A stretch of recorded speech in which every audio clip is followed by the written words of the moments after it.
In the last video, we saw that it's not just an issue of one bank failing, because maybe one bank does fail. Some of its loans come due.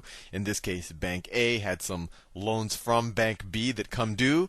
It couldn't liquidate these assets, and then it couldn't liquidate these CDOs for enough money to pay for this loan, so Bank A had to go into bankruptcy. And then we saw that could create a whole chain of events.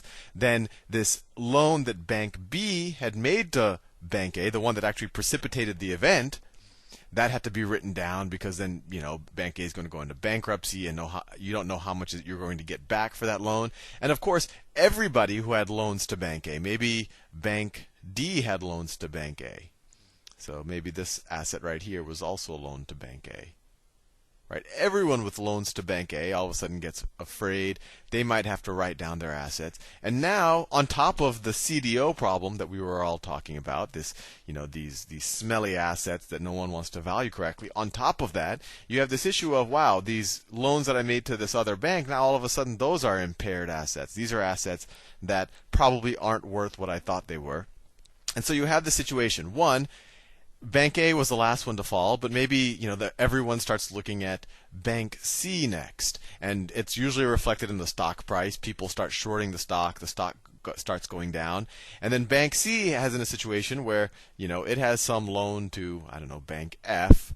It comes due, and because its stock price is going down, no one wants to lend it money, because they say, oh, you're just another Bank A. I'm not going to lend you money. No one wants to jump in and give them equity, no sovereign wealth fund, because you're just going to go to zero. Why would I buy any stock for even $1 a share when it's going to go to zero, because your liabilities are greater than your equity?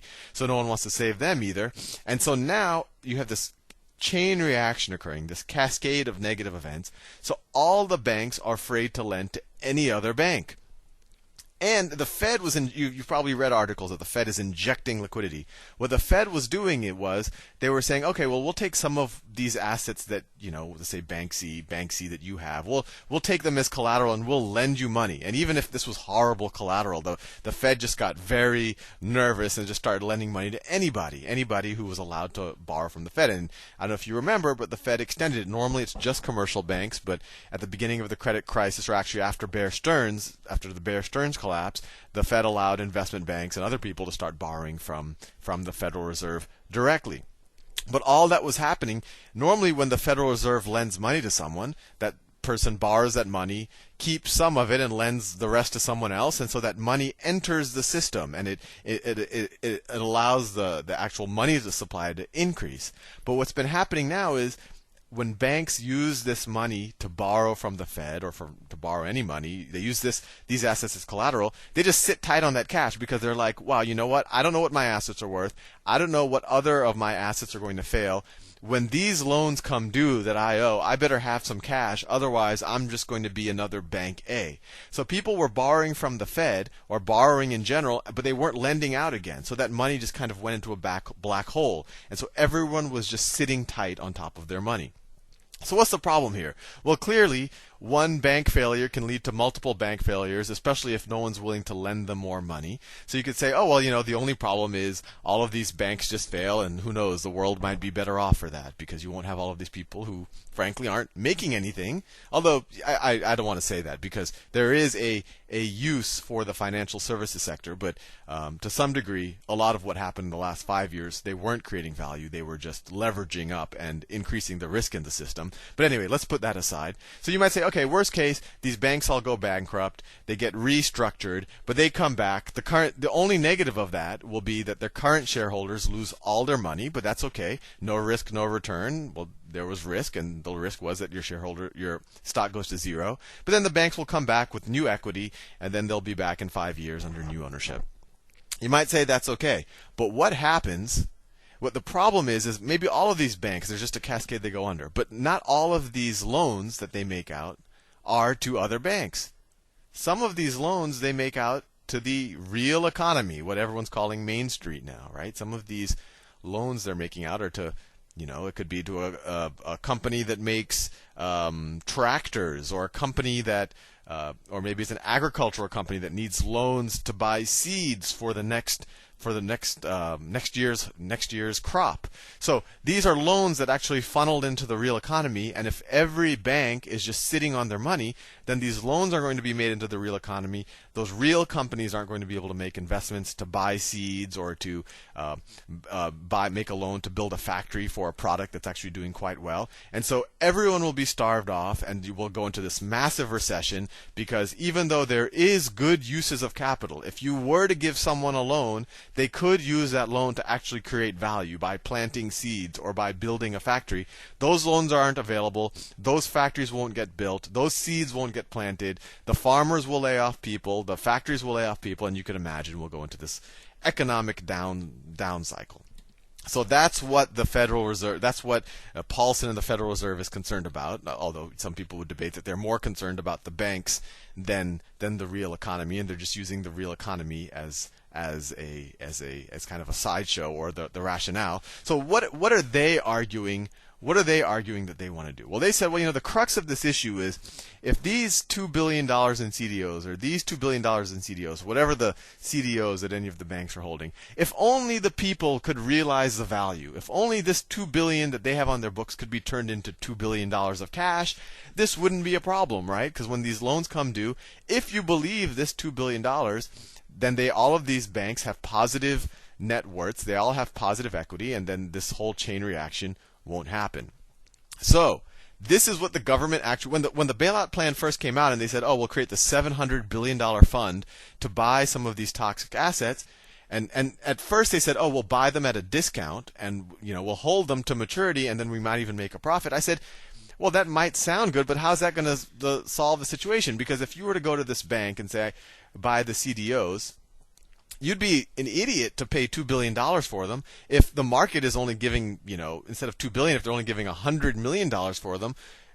Why would you pay $2 billion? In fact, these $2 billion are actually based on assumptions from 2006, when housing prices can't go down and everyone was paying off their mortgages, and everything was rosy. Those are maybe the assumptions that drove this $2 billion price. So if you paid $2 billion for this asset, sure, you would save Bank C, but you would essentially be buying something that's worth a lot less, and even if you held it to maturity, you're not going to ever see a present value of $2 billion. So when I first read the bailout proposal, I said, oh, they're going to pay some discount on that, but that's not going to help the situation, because if they pay, let's say these are only worth 10 cents on the dollar. So 10 cents on the dollar, if they pay 10% of $2 billion, if the feds came in and paid $200 million for this, and it's not even clear that it's worth $200 million, maybe the market's only willing to pay $100 million. But let's say the feds come in and pay $200 million for it, they would have to mark this down to $200 million. So that's a $1.8 billion write-off, right? Something that was worth $2 billion is now worth $200 million. So if you write out $1.8 billion, then you're going to have minus $800 million of equity, or $0.8 billion of equity. And then you would still go bankrupt, and in fact, it would just force the issue, right? If the Fed were to go in and buy what they're calling now at fire sale prices, but it's actually probably an accurate price, even if they were to buy slightly above that, but still at a discount, it would force this bank to write down this asset. It might have to then realize negative equity, and it would still create this whole chain of events. And so this is what the Fed actually said. They actually said that, no, we don't want to buy it at fire sale prices, which shows you that maybe and I think Bernanke's exact words were that we're not going to buy at fire sale prices. We're going to buy at hold to maturity prices.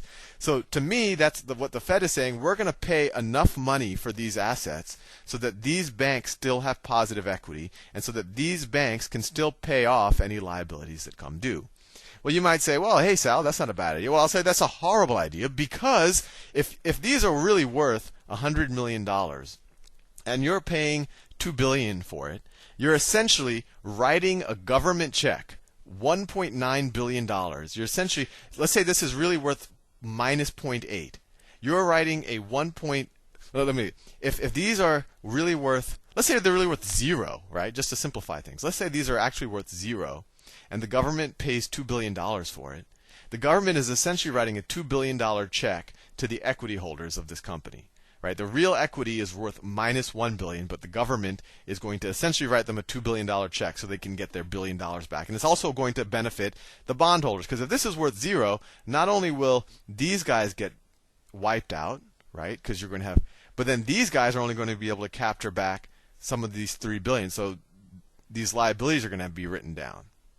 Right? These guys that are owed $4 billion are only going to be able to get $3 billion back. So if the government were to pay $2 billion for this, it's essentially writing a $1 billion check to the shareholders and a $1 billion check to the bondholders, or the people who lent this company money. And essentially, those are the worst people to be writing a check to, because these are the people who essentially lent money that shouldn't have been lent. These are people who took risks. They took all the reward over the last 5 years, and now when the risk hits, the government is essentially having, welfare for the private sector. So that, in my mind, is the worst idea. The government is arguing is, but I know it's bad, and these are the people we don't want to reward. But by doing this, we save the real economy, because by doing this, we prevent this cascade from happening, and hopefully these banks will still lend to the farmer and still lend to the guy who wants to build a factory. In the next video, I want to show you why that might not be the case. That even if they were to do this, as much as I disagree with it, if it worked, maybe it's worth it. But one, I'll argue that it probably won't work. And two, there are better ways to do this, more equitable, more fair ways to do this, and we'll show you that.